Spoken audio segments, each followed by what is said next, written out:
आप देख रहे हैं करगिल नामा, लद्दाख की अपनी आवाज़।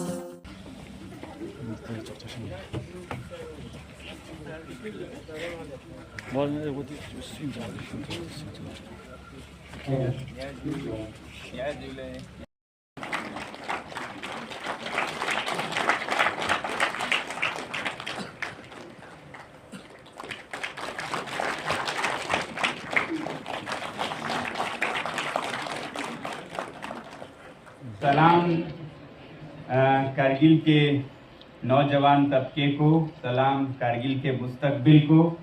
आप सभी अर्ज करता हूं और यहाँ जो आए दीगर शख्सियत हैं उन सब का खैर मकदम करता हूं, शुक्रिया अदा करता हूं आप लोगों ने वक्त निकाला, मौका फराहम किया।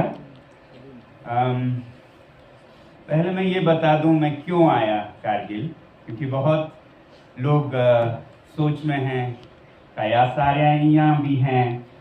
तो मैं दरअसल हर साल आता हूँ तकरीबन इसी वक्त कारगिल में, कोविड के वक्फे को छोड़ के। वो में एक छोटा सा गांव है कारित, वहाँ आता हूँ क्योंकि वहाँ कुछ बहुत ही कमाल के माहौलियात से, तालीम से जुड़े काम लोग सर झुकाकर बिना किसी शोर के, बिना किसी शोहरत के कर रहे हैं। जी शुक्रिया। मैं कारगिल वैसे तो आता रहता हूँ, ख़ासकर जब विंटर वेकेशन ख़त्म होता है तो कारित एक गांव है जहाँ पर हम उनके बच्चों के तालीम में मुलव्वस हैं, उनके युवा जो कारित है उनके साथ मिलके। तो पहली बात तो मैं उसके लिए आया, मगर साथ में हम सिमोक के साथ भी यूथ को लेके बातचीत करते हैं। तो हमने इस बार ये सोचा कि लद्दाख में कुछ ज़्यादा ही हम बाहर से सेफ गार्ड, सरकार से सेफ गार्ड्स की बात करते रहते हैं, जबकि ज़रूरत है साथ ही साथ हम ये देखें कि हम खुद जो लद्दाख के शहरी हैं, यहाँ के निवासी हैं, उनका चाल चलन कैसा है, जीवन शैली कैसा है, ख़ासकर माहौलियात, एनवायरनमेंट को लेके। क्या हमारे वजह से तो हमारे ग्लेशियर्स, हमारे नदी नाले बिगड़ नहीं रहे हैं, हमारे वादियाँ बिगड़ नहीं रहे हैं? तो इसलिए ये थीम था कि कैसे लद्दाख को महफूज रखें लद्दाख के लोगों से भी। तो इसमें यूथ का बहुत बड़ा हाथ है। तो एक तरफ हम यूथ को कैसे हम अपने हरकतों से लद्दाख के माहौल को अच्छा करें, यहाँ के नालों को, नदियों को, गली कूचों को साफ बनाएं, पाक बनाएं। हिंदुस्तान का सबसे साफ शहर पूछें तो कारगिल निकले, लेह निकले। सबसे साफ नदी हो तो सुरू निकले, सिंध निकले, श्योक निकले। तो इस पर कुछ हरकत करने की ज़रूरत दिखी। और दूसरी तरफ मैं ये सोचता हूँ कि लद्दाख में अब यूटी बना है तो हमें बहुत बड़ा इनकलाब लाना होगा, हर निज़ाम को साफ बनाना होगा। सुनने में ये आता है कि ये तो पहले से भी बदउनवानियाँ बढ़ गई हैं, तो मैं चाहता हूँ कि नौजवान तबका उसे समझे और उसे साफ करें, क्योंकि आगे इन्होंने ही झेलना है। अगर करप्शन होता है, रिश्वत होता है, भाई भतीजावाद होता है, तो इनको ही झेलना होगा। इनमें से जो मेहनत कश हैं वो खुदकुशी करने पर मजबूर होंगे, जो गलत लोग हैं वो ओहदों पे आके नाइंसाफियाँ करते रहेंगे। तो इन दोनों मुद्दों पर कि लद्दाख को अंदर से कैसे पाक करें और बाहर माहौल भी कैसे साफ करें। सर, आज करगिल में किस तरह की रिस्पांस देखने को मिला यूथ की तरफ से? अब देखिए, बहुत शॉर्ट नोटिस पे था, क्योंकि बहुत वो था, कहाँ करें, क्या करें वगैरह, बहुत बाद में साफ़ हुआ, तो इसलिए बहुत लास्ट मिनट पे हुआ। फिर भी ये हॉल भर के उससे भी ज़्यादा ओवरफ्लो हो रहा था। तो मुझे लगता है कि यहाँ के यूथ बहुत तब्दीली चाहते हैं, और इसमें कोई वो जो हम सोचते हैं कि इख्तलाफात लेह और कारगिल का, कहीं बुद्धिस्ट या मुस्लिम, ये कुछ उनके लिए माने नहीं रखता है। सिर्फ अच्छा एक साफ कौम बने, हम अपने अपने तरीके से बेहतरी लाएं, तरक्की लाएं, ये माने रखता है। मैं ये इससे मायने लेता हूँ। एनवायरमेंटल इश्यूज और भी एनवायरमेंट के बारे में पब्लिक तक और भी जानकारी या इंफॉर्मेशन पहुंचाने के लिए इस साल क्या आपके कुछ टेंटेटिव शेड्यूल रहेगा? एनवायरमेंटली तो मैं जैसे लद्दाख के अंदरूनी इलाकों में जाके मैं ये सोच रहा हूँ कि हम कुछ ज़्यादा ही बाहर से सोचते हैं लद्दाख को बेहतर बनाया जाए। हमारे अपनी जिम्मेदारियों के लिए, हमें जगाने के लिए मैं चाहता हूँ कि मैं हर इलाके में जाऊँ। कारगिल लेके बाद पहला हुआ। तो इस तरह से और जगहों पे भी खासकर नौजवानों के साथ मिलके ये समझदारी लोगों में आए, इसका मैं कोशिश करूंगा अगले आने वाले महीनों और सर एनवायरनमेंट को लेके डिफेंस भी, ये डिफेंस के बारे में क्या कहें कि उससे भी काफ़ी हमारा खराब हो रहा है जो डिफेंस एक्टिविटीज़ हो रही हैं? जी मैं बिल्कुल डिफेंस का यहाँ बहुत मौजूदगी है, मगर दूसरी तरफ ये मैं कहूँगा, मैंने ज़ाती तौर पर ये देखा है कि डिफेंस में गलतियाँ होती हैं मगर वो उसे तस्लीम करते हैं और उस पर अमल भी करते हैं। खासकर जैसे हम हवा की आलूदगी कहें तो हम यहाँ करगिल और लेह में जूते चप्पल जलाते हैं, कहीं लकड़ी कोयले जलाते हैं।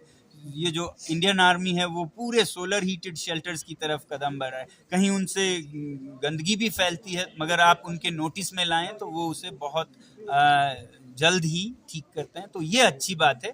बाकी मेरी उम्मीद है कि वो पहले से ही अच्छे कदम उठाएं। सर इससे पहले आप काफ़ी सुर्खियों में रहा सर, काफ़ी हेडलाइंस आपने बटोरे क्लाइमेट इशू को लेकर, काफ़ी इरिटेशन भी चला और साथ ही साथ जनरल पब्लिक का भी काफ़ी लद्दाख के साथ साथ लेकर डिस्ट्रिक्ट दोनों से बराबर 90% आपको सपोर्ट भी मिला। तो क्लाइमेट इशू पे आपने काफ़ी सक्सेसफुल आपका प्रोग्राम रहा। सिमिलरली आप बार बार करप्शन की आप बात कर रहे थे, तो सिमिलरली ऐसे आने वाले दिनों में ऐसे आने प्रोग्राम करप्शन बिल्कुल रूट आउट होते लगा।